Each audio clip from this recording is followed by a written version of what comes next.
उडुपी कर्नाटक कृष्ण कृष्ण क्षेत्र है, उधर एक रामकृष्ण आश्रम है हमारा, नदी के किनारे।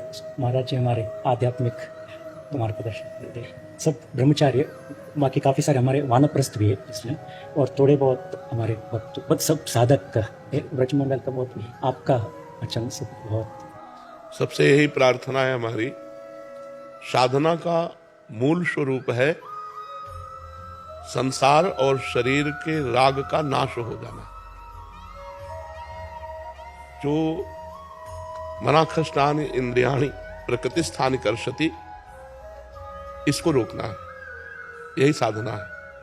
जो हमारी 5 ज्ञानेंद्रियां शब्द स्पर्श रूप रस गंध को लेकर विषय भोगों के लिए लालायित रहती हैं, उनमें विचरण करती हैं, देह भाव से युक्त होकर हम कर्ता भोक्ता भाव में युक्त हैं, इसी का नाश करना है।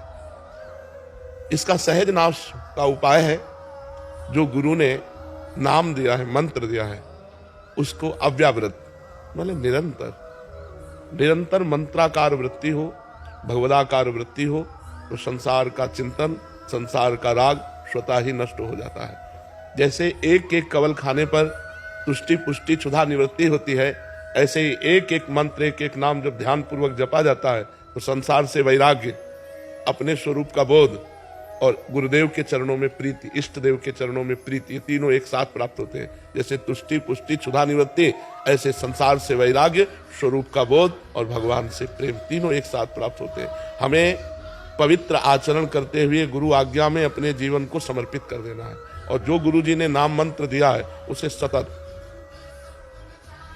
जितना तन्मया स्थिति, जितने मिनट धारण करोगे उतने जीवन धन्य है।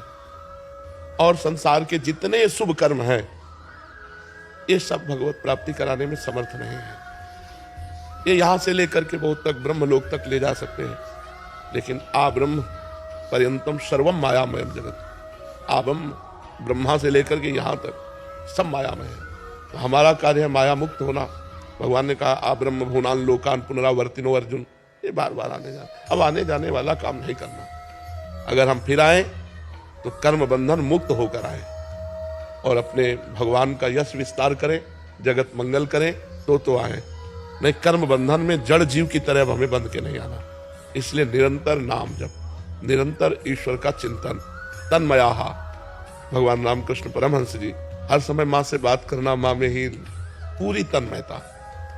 वही कृष्ण है वही काली है, इतना अंतर नहीं है। जो काली है वही कृष्ण है, जो कृष्ण है वही काली है। एक परम तत्व है, तत्व दो चार नहीं होते, अनंत रूप उसके होते हैं, अनंत लीला विभाग उसके होते हैं, अनंत उपासनाएं होती है, लेकिन तत्व एक ही होता है। तो हर समय हम तत्व चिंतन वाले बने, भगवत चिंतन परायण बने, संसार के राग का त्याग करके इसी जन्म में भगवत साक्षात्कार करें, तो हमारा जीवन धन्य हो जाएगा।